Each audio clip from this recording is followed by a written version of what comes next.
Hello and welcome to the Baby Giants Investing Podcast.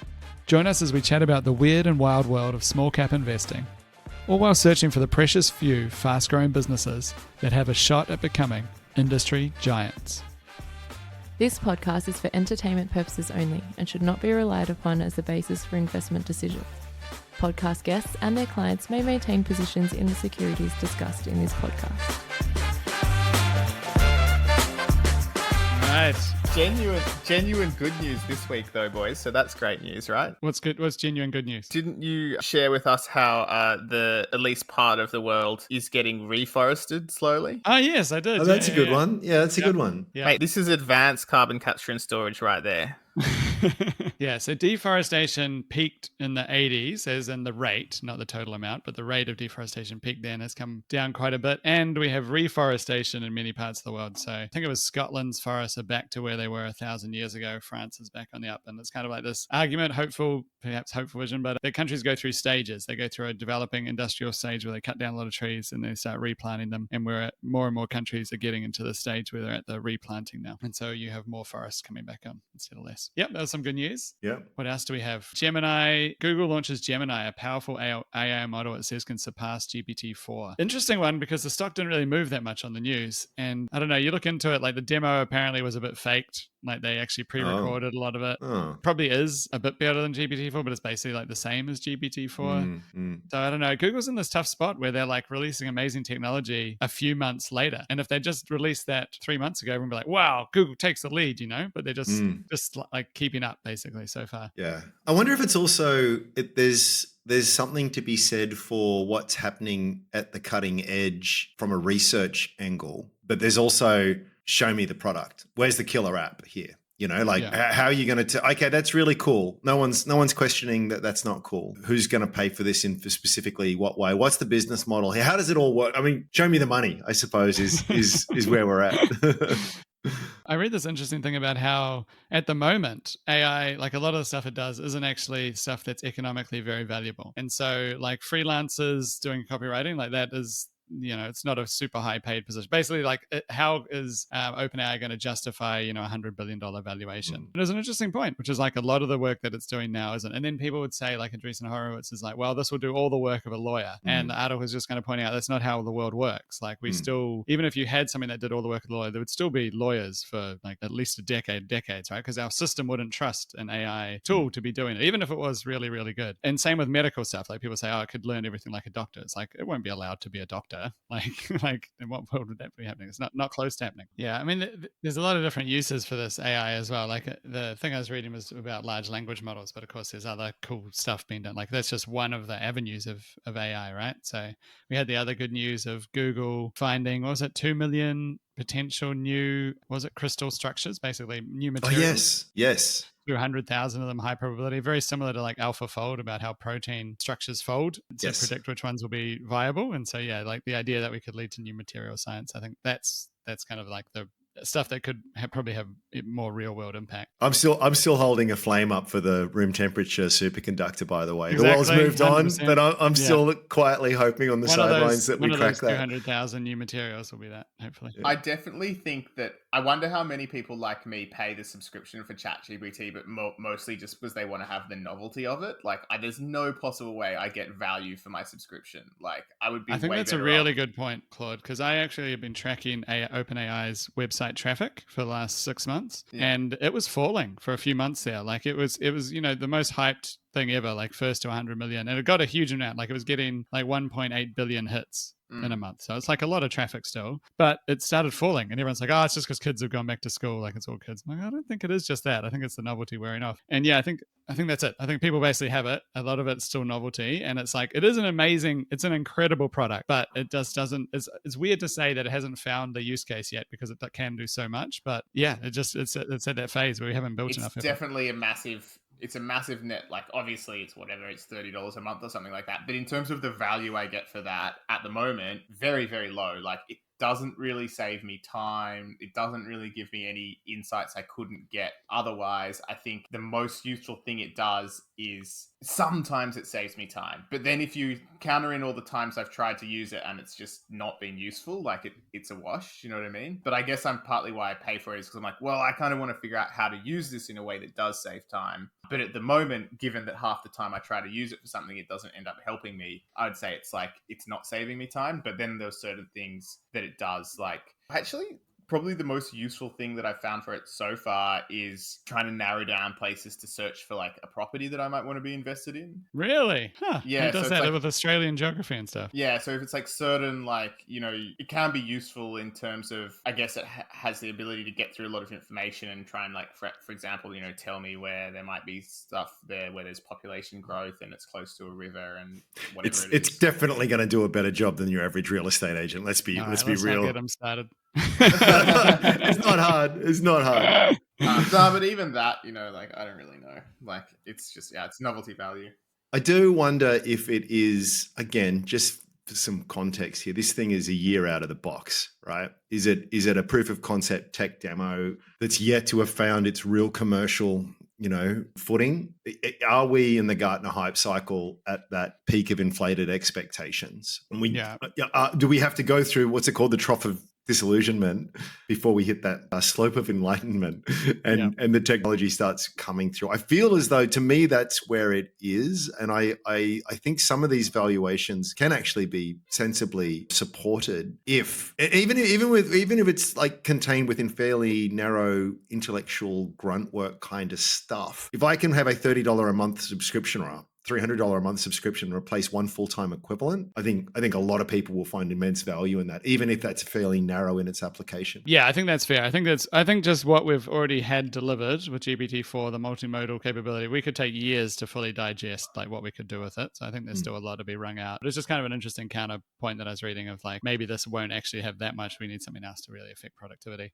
Yeah, let's see. What else? We got some good news. Ozempic could help you drink less alcohol. I think we touched on this like in the first week of Ozempic, that it affects all behavior, so that's not that exciting. Saps your will to live and any desire for pleasure that you may ever have. Sign me up. US life expectancy rebounded in 2022, but not back to pre-pandemic levels. That's nice. Okay. I can just... Oh, Claude, I knew that would get Claude out. He's like... No, it wasn't. It was the one before. I was just slow butting in. I can see that Ozempic hype finally dies when the study comes out that it says it removes your desire to have sex. Yep. And I'm out. They're like, people are like, oh damn, that's why I was trying to lose weight in the first place.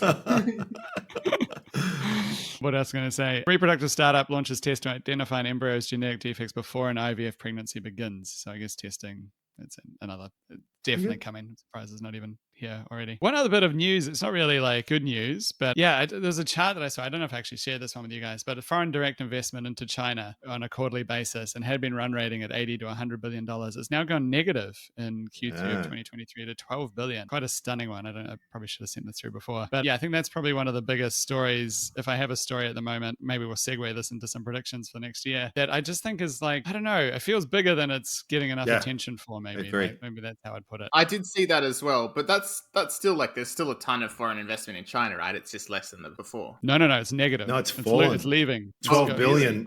12 billion in the third quarter. Yeah, I did. Yeah, in outflow. Is that a reshoring, friendshoring kind of phenomenon? I think that would be part of it. Yeah. I think there'd be a lot of things going on to get that much. Are you sure that's not good news, mate? I didn't say it was. I didn't say whether it was good or bad. I'll let that be to the listener. I guess it depends what happens next, right? Yeah, it does. I feel like democracy is at threat. Like worldwide, there's a new world order coming in. Like Russia's been doing this for a while with like Georgia and stuff. They tricked Ukraine into giving up their nukes. I think the lesson there is never give up your nukes. In fact, where are our nukes? Get our nukes. Anyway, side quest. The point is that I'm like the only like, you know, greeny tree hugger that's like, and also get the nukes. Like just the only guy in the one like political. It's like the political square doesn't work for me. It needs to be like a trapezoid or something.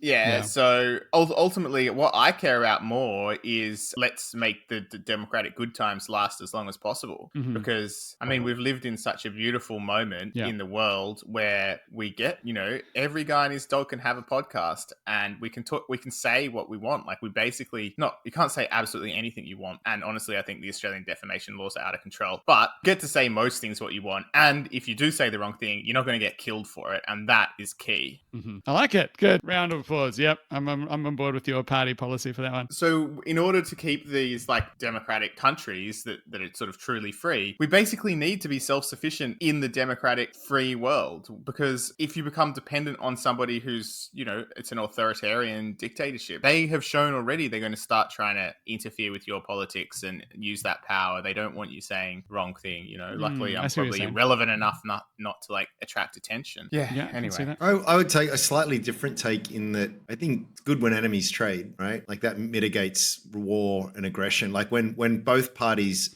are winning from that relationship. I agree, but that's a little bit different from foreign direct investment, isn't it? Like, I'd be very happy for us to trade, and I definitely want to make sure all the countries in the world, that we're sharing resources. We got iron ore, we can sell you this, you can sell us that. Like, I'm very keen for trade. All right, well, let's roll this into, we'll make this last episode of the year, I think, Jen. So any wild predictions for 2023? Revisiting, I went to revisit 2022. It looks like we didn't really make any predictions. You guys have this running bet about whether you can do your grocery shopping in Bitcoin.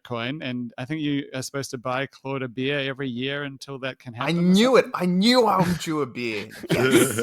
Yeah, I owe you a beer. Not yet. World's most expensive beer. Yeah, it's always dangerous with Claude. He's got champagne taste. Yeah, exactly. I can indirectly do it. Like there's a company called Bit Refill. There's others that you could indirectly doing it by exchanging your Bitcoin for dollars and then using those dollars. That's one way of doing it. But if you want to stay outside the system, you can buy gift cards and do it that way. It's not. I won't acknowledge that as a victory because next time. But when we agree on one thing, next time we catch up, the first round's on you. Oh, 100%. Yes. Yes, I'll take it. Yeah, and I'm buying it with Bitcoin just because. You have to walk around for 3 hours to find somewhere that will sell it to you for Bitcoin. All right.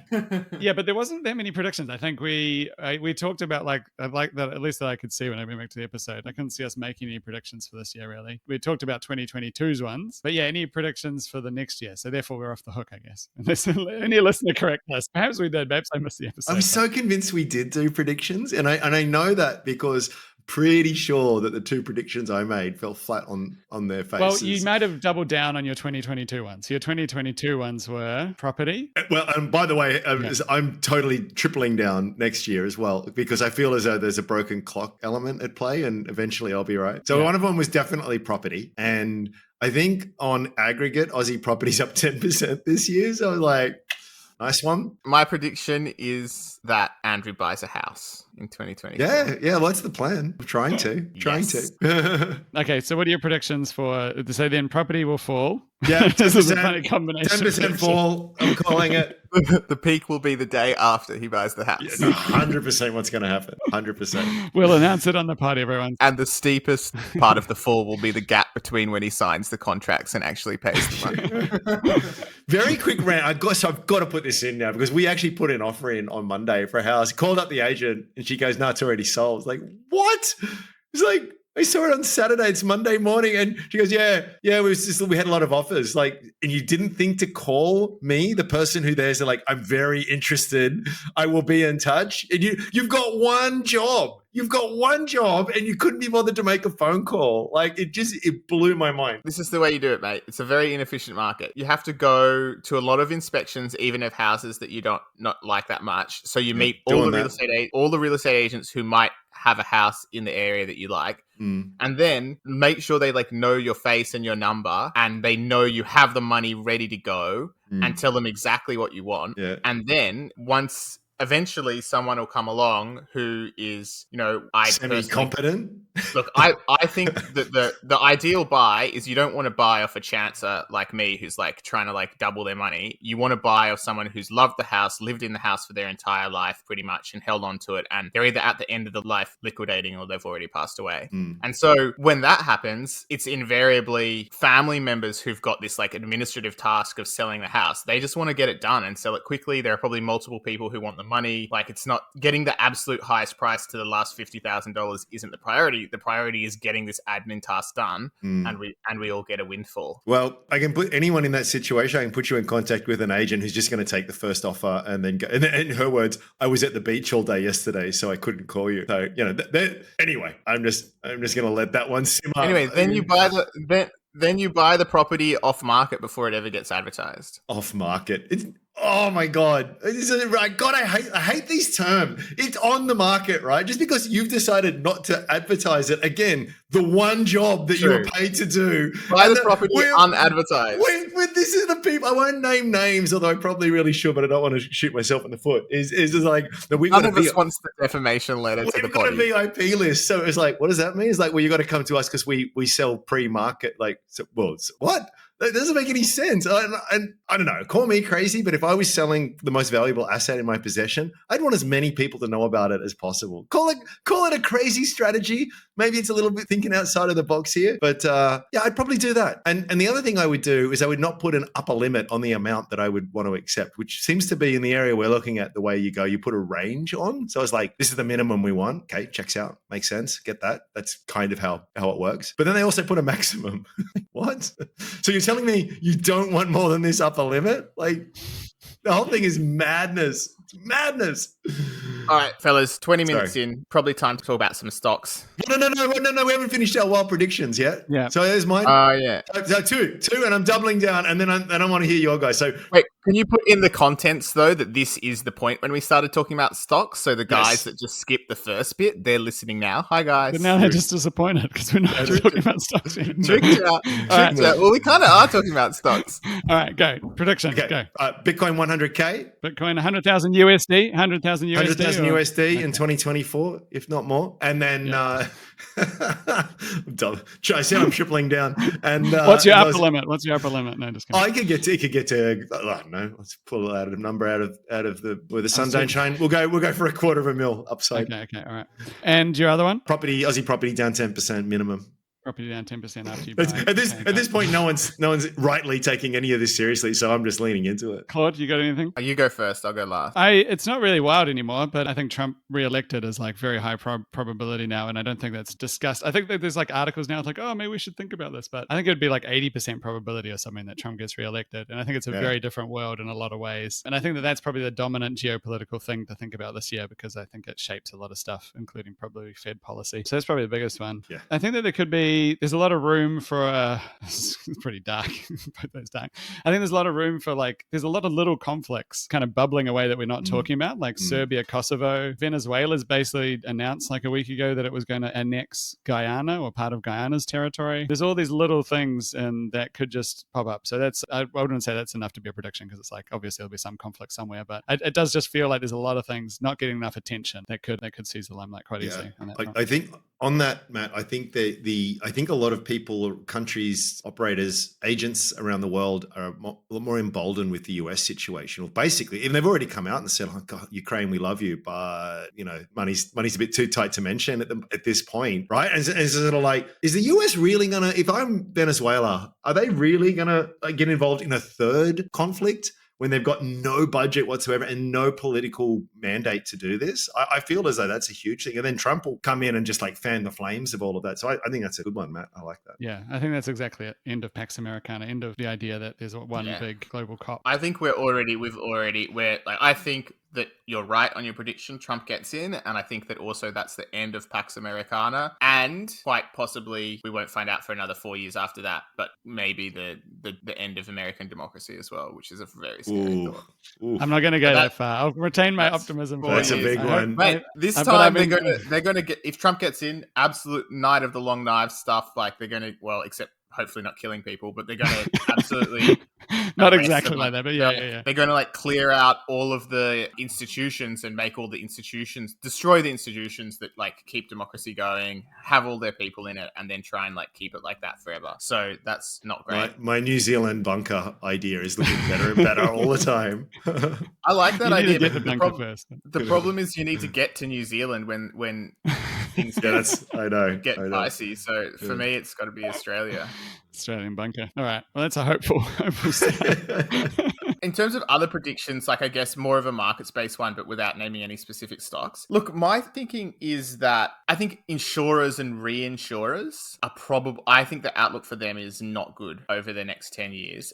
But I think that I think we're seeing it now. I think we're likely to see some of the insurers not have such a good time in 2024. And my thinking behind this is that they've had a massive boon as interest rates have moved up. And I think an easy thing to forget, which I try to remember, but it's not always a golden rule, that's why it's easy to forget, is that often it's the delta that moves market. It's the change. So when you got this big change, like in terms of increasing interest rates, basically a lot of insurers have had a benefit from that, and they've had a pretty good run. Like if you look at QBE in 2021 was $8 and it almost touched on $16 a couple of years later. So, and that's a $21 billion company that sort of like doubled. So I think the insurers have had their run now, and I think that they still face headwinds in more frequent storms, in more frequent floods, in more extreme weather is a bit of a headwind for them. And they've had a great run in terms of the interest rates. So my guess is that overall, the insurance industry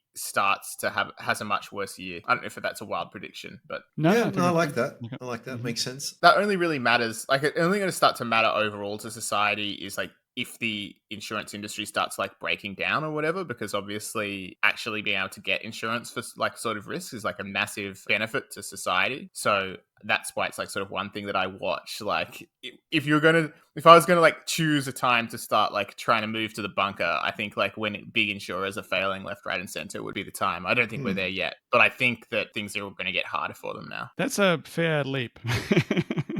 From like, I don't think the delta of improving interest rates will be as good for them to like as society falls.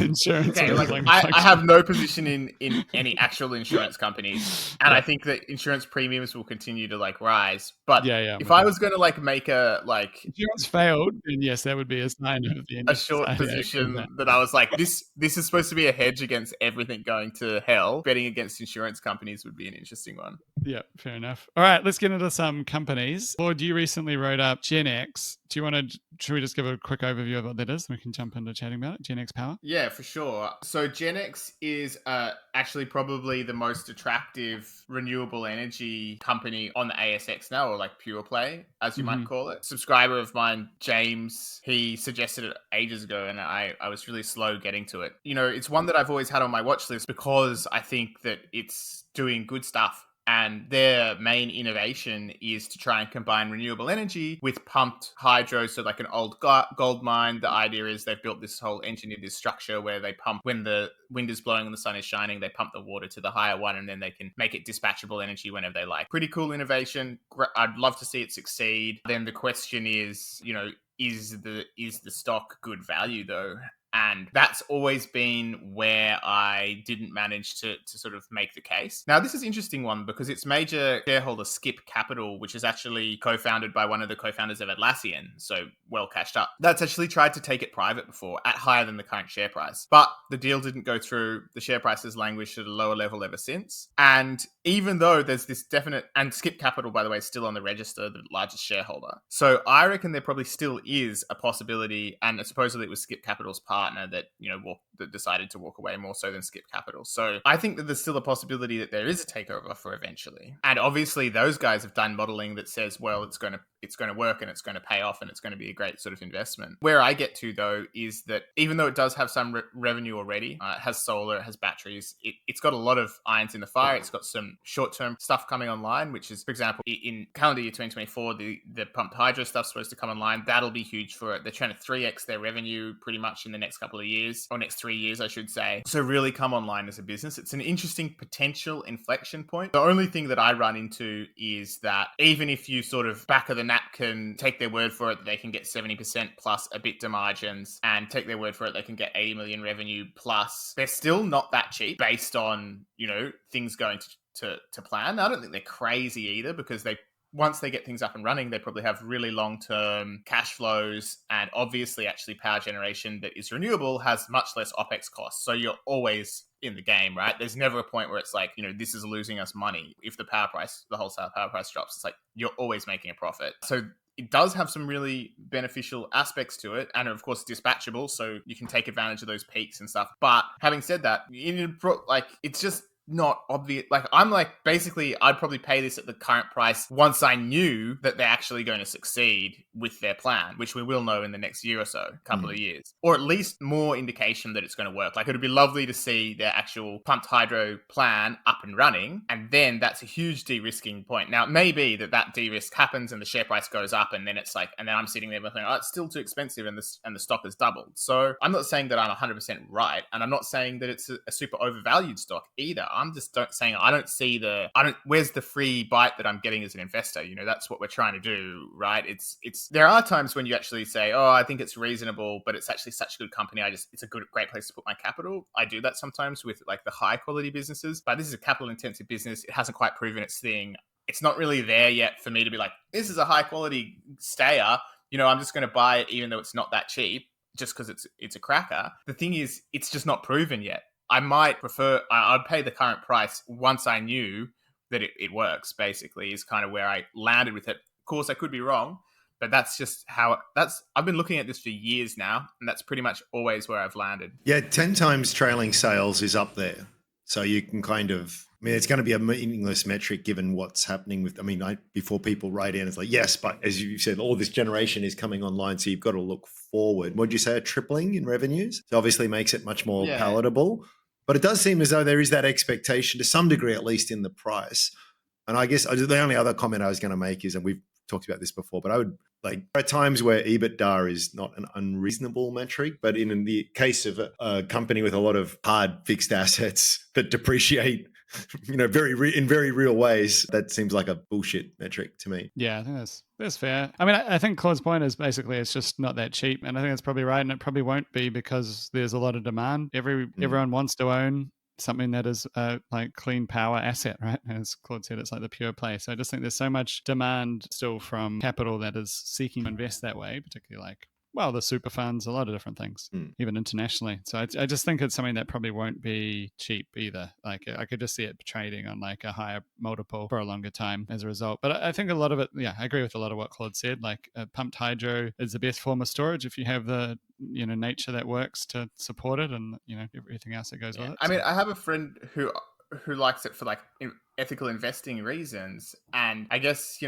felt a little deflated when I'm like, I don't think it's cheap though. I'm like, yeah, but if you're actually willing to maybe sacrifice the absolute best returns for something that you really believe in, like, it's probably achieving that goal. It's not like you're buying like Calix or something that like is lumped in with ESG, but like it's hard to see like what you don't get any like if you're investing for feel good reasons, which I mostly don't, but sometimes do. Like at least you want to get those feel good reasons right. Like, and at least you want to have a genuine business that's actually making a big difference in terms of if they prove up this pumped hydro, their contribution to, the way we do energization could be really quite meaningful. Whereas, somebody that's an ESG company that has 3 different businesses and it's all like very speculative. What was that, Matt? I was just saying Calix could be. It's just that it's a lot earlier in its product. Right? Yeah. It's like more of a moonshot. You could definitely just end up putting your money in and then in 5 years, nothing's come of it. Yeah. I get the added premium you can attract by having the shiny ESG badge on that, but I guess my point would be is that let's say that's a thing, and let's say it lasts. Well, you've got it. So now at some point the fundamentals have to do the heavy lifting. So it would be different if it had a very low, no premium, and you thought there could be a premium because of that. So you get that multiple expansion benefit. I was just saying at this point, you've kind of got that already. So your best case scenario is it's maintained, or maybe you think that it deserves an even bigger premium because of that. But if you take those two factors factors away, it's sort of like, well, actually, well, one, it could go away. That premium could disappear, in which case now the fundamentals have to do much more lifting, or they stay, which is great. But then again, still the cash flow has to be there at a point. So I would just make that distinction. I know no one's not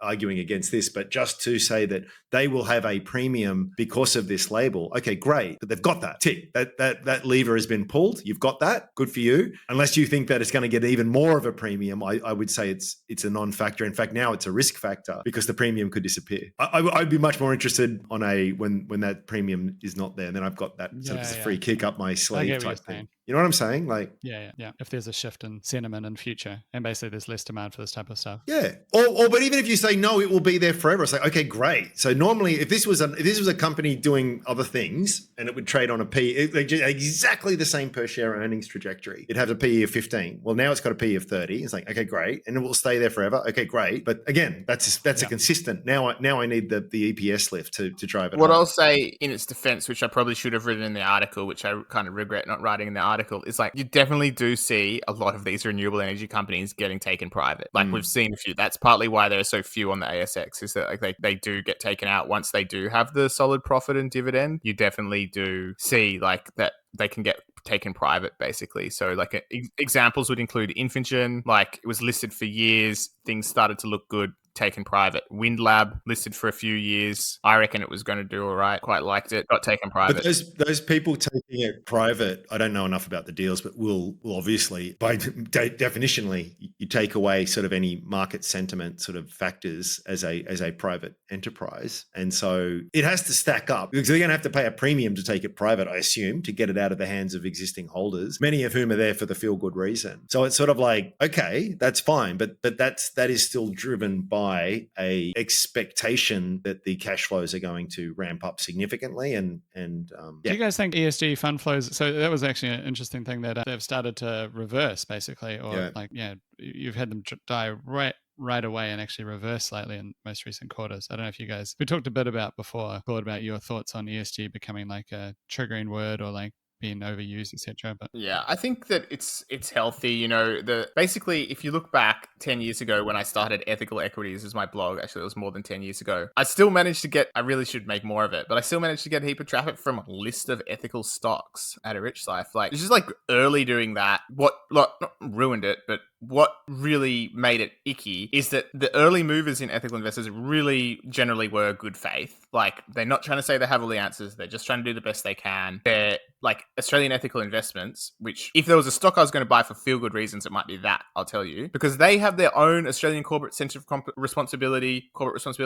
They funded this whole research organization to do their own research on each individual company that they were considering investing shareholders' money in. Like, it couldn't be more different than the disgusting box ticking random ESG systems that I won't name the companies that have capitalized it and built a big business on it, but it's turgid. Like, it's not useful, but what it is, it's a box ticking system that they can then sell to AMP or Australian Super or any big organization that couldn't give a fig about it, so that they can have an ethical investing option. And that started to represent a huge amount of the flows. And I actually think it was a net bad, because for every guy that keeps his money in Australian Super instead of moving it to Australian Ethical, because he can click whatever, environmentally friendly or ethical option in Australian Super, not to pick on them, by the way, they're actually quite good, but I'm just saying I should have probably picked on AMP because, why not? But for every guy that instead of moving to a genuine ethical investing option, actually just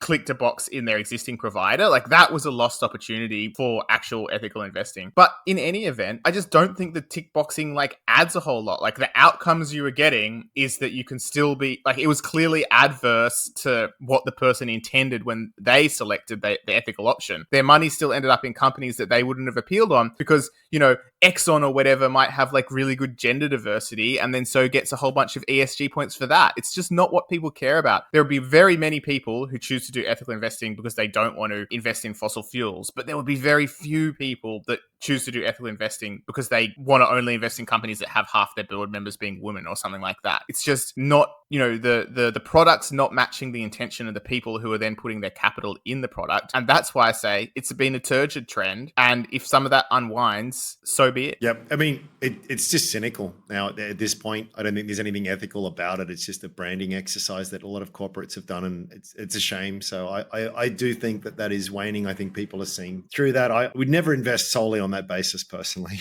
Well, fun story. I totally have. When I first started out, I was like, I'm only going to invest 100% of my portfolio in like companies that I think that are just really making the world a better place. And whilst I applaud my like 19-year-old, look, I benefited from doing that, by the way, because if I didn't do that, I would not have started investing at 19. And the single best thing you can do as an investor is start young. Mm-hmm. So I take it as karmic justice. I benefited from massively. My actual investments in that place, it was like I was choosing a sandpit that was full of scorpions.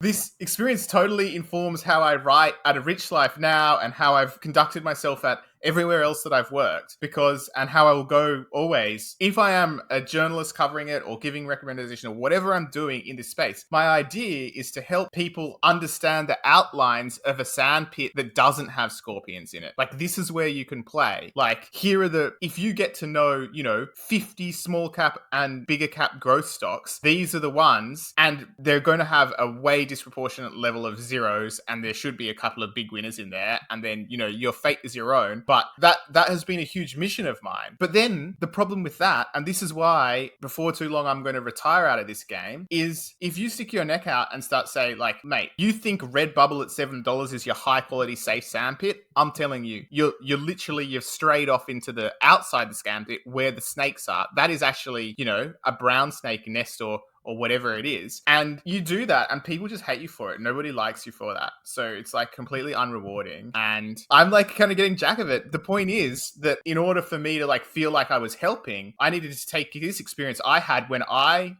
dug in the snake's nest. I had a portfolio when I first started out. It was full of like environmental innovation stuff, quite a few companies with no revenue. Ceramic fuel cells was my first stock. Blind luck carried me. I bought that in the depths of the GFC and got like a 6-bagger out of it. But the stock ultimately went to zero. I had a bunch of renewable energy companies, like geothermal digging company I had shares in, essentially zero. Infigen, I remember, owned shares in. Luckily I sold out of it, but like it pretty much went to 20 cents. Eventually it actually came good. That was one of the better ones. But if you were trying to invest in renewable energy, you're going to have a tough time because you're choosing a sandpit that is not a great sandpit. And I obviously learnt that pretty quickly. And luckily I had no money, so didn't really lose much money either. So it was well worth starting young and doing it. But it did teach me about the sandpit you play in. And then that's, of course, when we started digging in a different sandpit of, high margin software, profitable, growing software companies with sticky recurring revenue and, hopefully aligned board and management, et cetera, much easier win. Nice, man. I was just going to say, I for me, the cynicism comes from the corporate co-option of that label. If anyone wants to, in fact, everyone should invest in a way that aligns with their personal beliefs. So I really commend that. There's no criticism whatsoever, but for some, PR focused organization to sort of put labels on things, it's too subjective. I mean, when you really start getting down to it, I think you make a pretty ethical case for fossil fuels. Frankly, I think you can make an ethical case for all kinds of things. I don't know that I want to get into that argument, but it's just that I don't need some idiot with a marketing degree in Martin Place to tell me what is ethical and what isn't. Yeah, but at the same time, there are a lot of like genuinely heartfelt people doing ethical investing, financial advising groups, funds. There's enough of them. There are people that are very genuine. They acknowledge all of the gray areas and difficult decisions that you're talking about.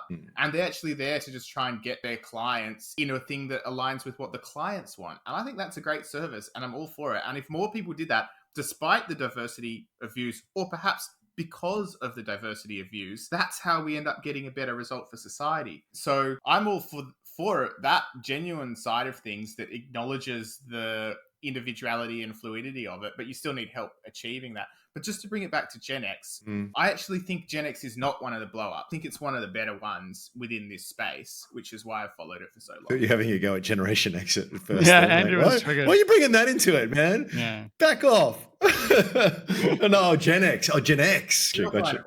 All the generations have had, ethical investing. Ethical investing in this country was started by baby boomers. Yeah. Claude, you had another write-up on Dusk on A Rich Life. Yeah, do you want to just... I'll skim over it just because it's that one's one of the subscriber-only ones. But look, we just wanted to highlight, it was Raymond wrote the article, but I liked it and I hid it from the general populace because I do actually think that Dusk is a company in the retail space that is starting to look very interesting. So what I really bring it to you guys is I want you to kill the idea for me. Like, as you know, for 2 years now or something, I've been like, yeah, no, I'm not going to invest in retail. Like, just seems like a bad time for it. And in my head, at the back of my head, I've always like, oh, if things get really ugly in retail, I'll buy Lovisa or something like that I think is a high quality retailer. However, now it comes down to it, retail has had a pretty rough run, and a lot of the retailers are down, not all of them. And actually the one that, one of the ones that's looking most attractive to me based on valuation is Dusk Group. Now, there's probably not a lot else going for it other than valuation. And I by the way, I would never expect that these guys would reach the profitability they reached during the pandemic. And I definitely think there's some people that are still anchored to the profits they made during the pandemic. But, during the pandemic, they made 30 cents plus earnings per share. And let's just say that they make 10 cents per share as a sustainable level sort of going forward. Then in that case, they're on a PE of 10 right now. And that is allowing for significantly worse results than the company has achieved in really positive times. There could be other times that are not as positive for Dusk as the pandemic, or lockdowns were, I should say. Pandemic continues, despite what people say. The reality is that we may have good times again for them. And there might be times when retail pumps and they do really nicely. And in that scenario, I could see earnings not being as bad as 10 cents per share, and maybe sentiment on the stock being a bit better as well. So yeah, I'm interested in what you guys think. I don't own shares in it. There are some key risks to highlight as well, of course. For example, generally speaking, with a rollout story, the best locations get taken first. And then, as you go along, then the subsequent locations you open may not be as favorable. I'm not sure if that's the case with Dusk or if they've actually run out of space yet. Certainly see something like Lovisa just kept going for quite a long time. So there's that. But yeah, I'm interested to hear what you guys think. And I do think it's quite cheap, and that's why it's interesting. Yes, I mean, Dusk came out of, owned by Brett Blundy, or part of his group that had kind of turned it around, I guess, and before it listed. So I think it's got a lot of systems that are it's basically been well run, and it's it had been, particularly when it was still growing, like a very profitable business, like a very high gross margin, selling candles and diffusers. Diffusers kind of have some repeating quality. You buy a diffuser system and then you needing to keep coming back for refills, and it's very high margins, like 60-70% gross margin, which is pretty awesome in retail. I guess the challenge with it is probably that it doesn't have a store rollout opportunity. Like Lovisa's still adding new stores, a lot of others are still adding stores, and it still is adding, but it's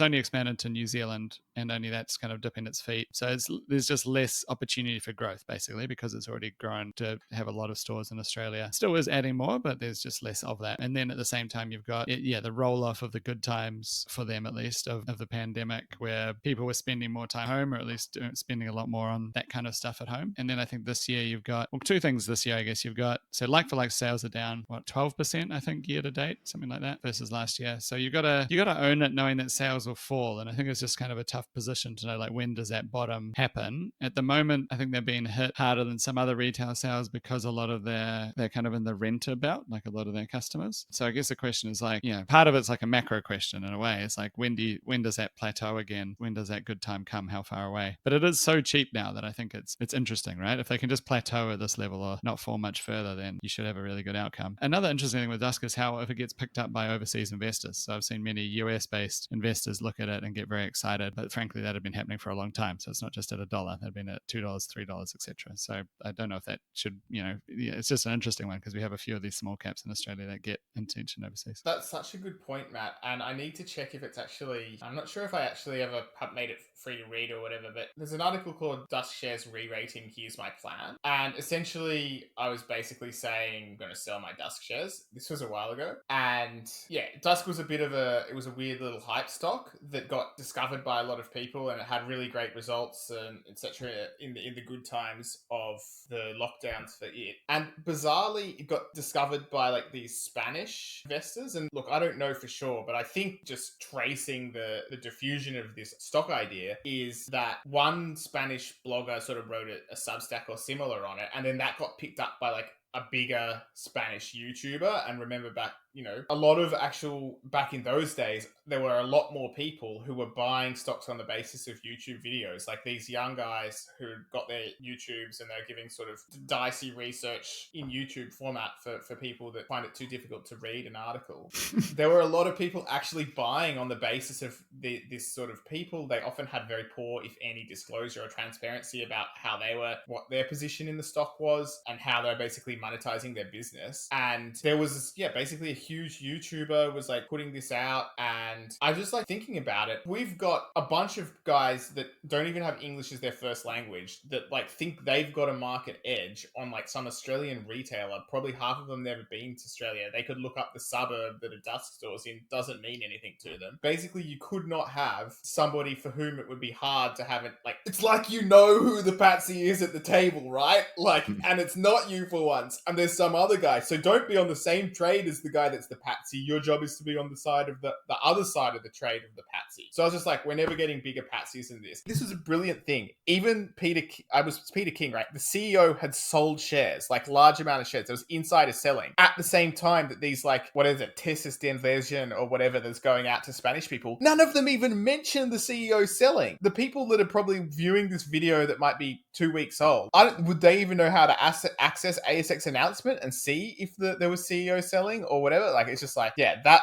it got super overhyped. So imagine what the Dusk share registry looks like today. It must have some of the most despondent Spanish and American investors just on there, having written it down 75% or something. Yeah, it's a weird situation for sure. But you could definitely see, therefore, how it could have already overshot to the downside. Maybe it's right now going to overshoot. But all I'm saying is there is an opportunity to be on the other side of the trade of these same guys as they take their losses. Mm-hmm. That's definitely not advice. That's a half-baked thesis if there ever was one. But it's just a thought that occurred to me live while we're recording this. Yeah, I mean, it's never worked out for me in retail. Never. And, I keep getting lured in from time to time. This time you fool me once, and I think the lesson I try to draw from it is the operating leverage will really screw you. And you see it work beautiful, like something like with a high gross margin, like a candle, right? Like when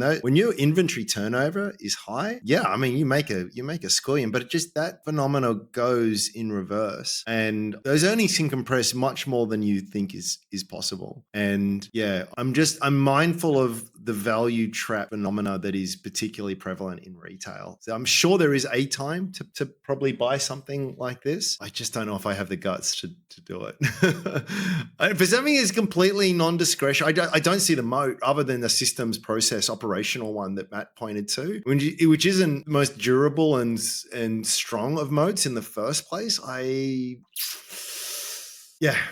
the most recent reports that have come out from Dusk that I squeezed, I mean, they're not going well, and yet unemployment is super low, and yet we don't have a recession. That would be the risk, right? Like the economic picture could get vastly worse. It can get a lot. I mean, again, I'm not calling for that, but that's such a good point, and that's exactly why I can't get excited about it either, right? Because it's just like, I can see the angle. It's like I feel like it's a speculation that I could be seduced by, but I can't get comfortable with, the actual earnings momentum. I can't get comfortable with, the product, basically. I'm just like, why do people pay this much for scented candles? It doesn't make sense.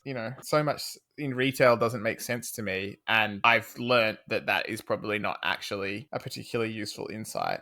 For me, it was Adairs that I got sucked into that. I made the value case for it, thinking it's like, it's challenging, but gosh, look how cheap, look how low the PE is. And, and I sold out at 2 and watched it go all the way to 120. I'm pretty happy with that trade, actually. It's come back a little bit lately, but it's a good case in point that things can always get cheaper and the pain can always last longer than you want. And we feel as though, I think people in retail go, oh yeah, what a tough period it's been. And again, not to predict anything, but just to sort of point out its possibility is that, I mean, again, we don't have a clue of what a recession means in Australia because like no one below 50 has ever experienced one in their working life. So I'm kind of happy to put it in the too high basket.